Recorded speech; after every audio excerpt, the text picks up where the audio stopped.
Jésus dit à la foule: « Je ne puis, moi, rien faire de moi-même.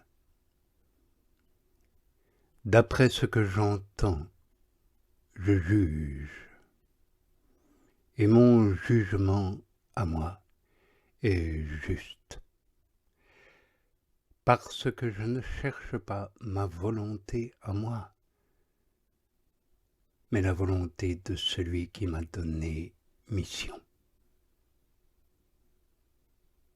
Si moi, je témoigne pour moi-même, mon témoignage n'est pas vrai. C'est un autre qui témoigne pour moi. Et je sais qu'est vrai le témoignage qu'il témoigne pour moi. Vous avez envoyé à Jean, et il a témoigné de la vérité. Ce n'est pas d'un homme que moi je reçois le témoignage, mais je dis cela pour que vous soyez sauvés. Lui, il était la lampe qui brûle et qui brille. Et vous-même avez voulu vous réjouir une heure à sa lumière. Moi, j'ai un témoignage plus grand que celui de Jean. Les œuvres que le Père m'a donné à accomplir, ces œuvres mêmes que je fais témoignent, moi, que le Père m'a envoyé.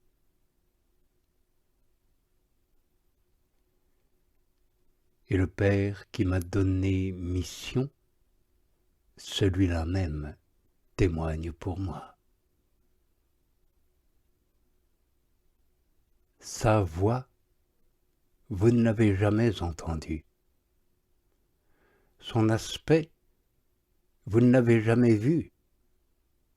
Et même sa parole, vous ne l'avez pas, qui demeure en vous, puisque celui qui l'a envoyé, en lui vous ne croyez pas.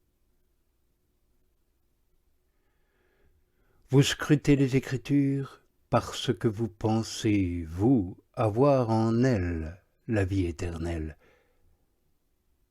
Or, ce sont elles qui témoignent pour moi. Et vous ne voulez pas venir à moi pour avoir la vie. Ce n'est pas des hommes que je reçois gloire. Et je vous connais. L'amour de Dieu, vous ne l'avez pas en vous. Moi, je suis venu au nom de mon Père, et vous ne me recevez pas. Qu'un autre vienne en son nom propre, celui-là vous le recevrez. Comment pouvez-vous croire, vous qui recevez gloire les uns des autres, et la gloire qui vient du Dieu unique, vous ne la cherchez pas? Ne pensez pas que c'est moi qui vous accuserai devant le Père. Votre accusateur, c'est Moïse, en qui vous avez mis votre espérance. Car si vous croyiez Moïse, vous me croiriez aussi. Oui, c'est de moi que lui-même a écrit. Mais si vous ne croyez pas ces écrits, comment croirez-vous mes paroles? Après cela, Jésus s'en va, de l'autre côté de la mer de Galilée, de l'autre côté de Tibériade. Une foule nombreuse le suivait, parce qu'il voyait les signes que lui faisait sur les infirmes. Jésus monte sur la montagne, et là, il s'assoit avec ses disciples. La Pâque, la fête des Juifs, était proche. Jésus donc lève les yeux, il voit une nombreuse foule venir à lui. Il dit à Philippe, « Où achèterons-nous des pains pour qu'ils mangent ?» Il disait cela pour l'éprouver, car il savait, lui, ce qu'il allait faire. Philippe lui répond, « 200 deniers de pain ne suffiraient pas pour que chacun en reçoive un petit peu. » Un de ses disciples, André, le frère de Simon-Pierre, lui dit, « Il y a ici un gamin qui a 5 pains d'orge et 2 alevins. Mais qu'est-ce que cela pour tant de monde ?» Jésus dit, « Faites s'étendre les gens. » Était beaucoup d'herbe en ce lieu. Les hommes s'étendent donc au nombre d'environ 5000.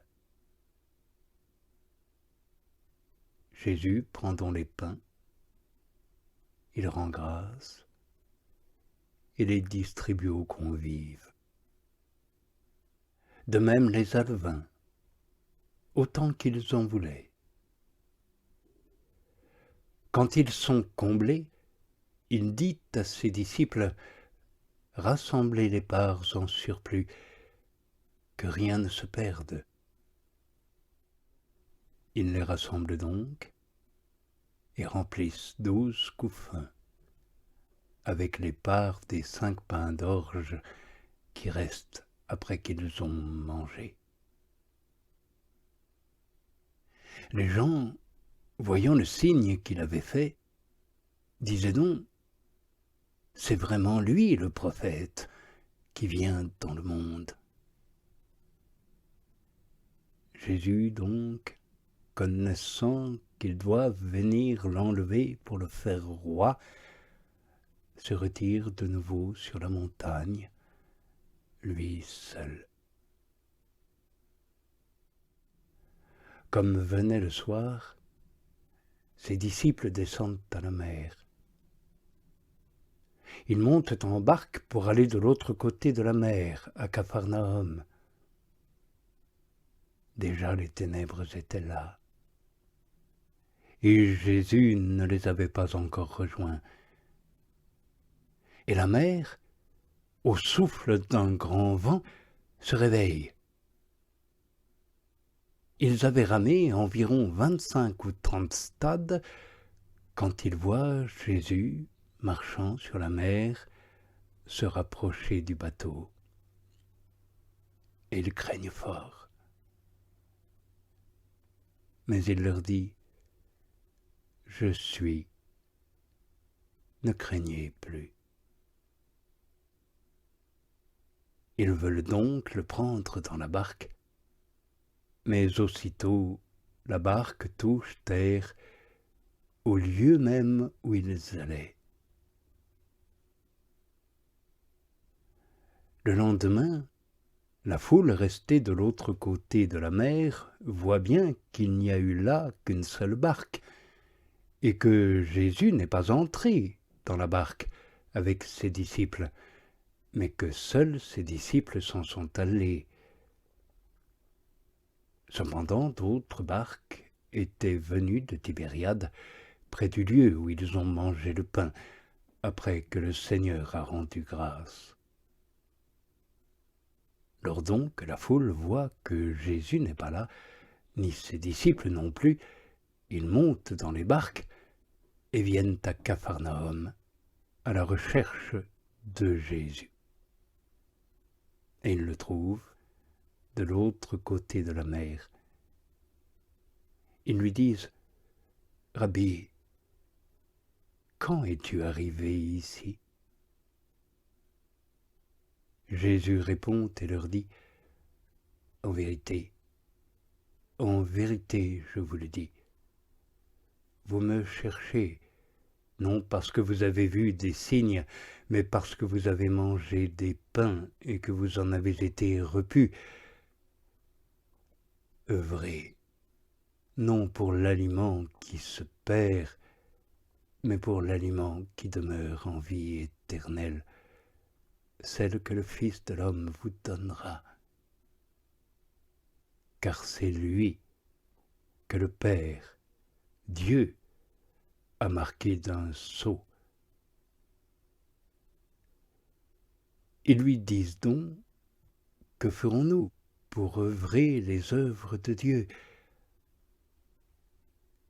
Jésus répond et leur dit, telle est l'œuvre de Dieu, que vous croyiez en celui qui l'a envoyé. Ils lui disent donc, quel signe fais-tu donc, toi, pour que nous voyions et que nous te croyions? Quelle œuvre? Nos pères ont mangé la manne dans le désert, selon qu'il est écrit, un pain venu du ciel leur a donné à manger.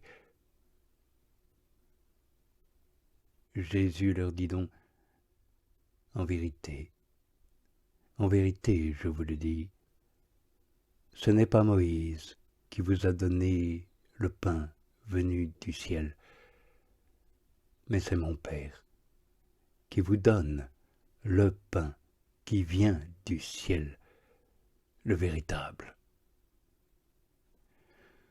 Car le pain de Dieu, c'est celui qui descend du ciel et donne vie au monde. Ils lui disent donc, Seigneur, donne-nous toujours ce pain-là. Jésus leur dit, moi, je suis le pain de vie. Qui vient à moi n'aura pas faim. Qui croit en moi n'aura pas soif. Jamais. Mais je vous l'ai dit, vous avez vu, et vous ne croyez pas.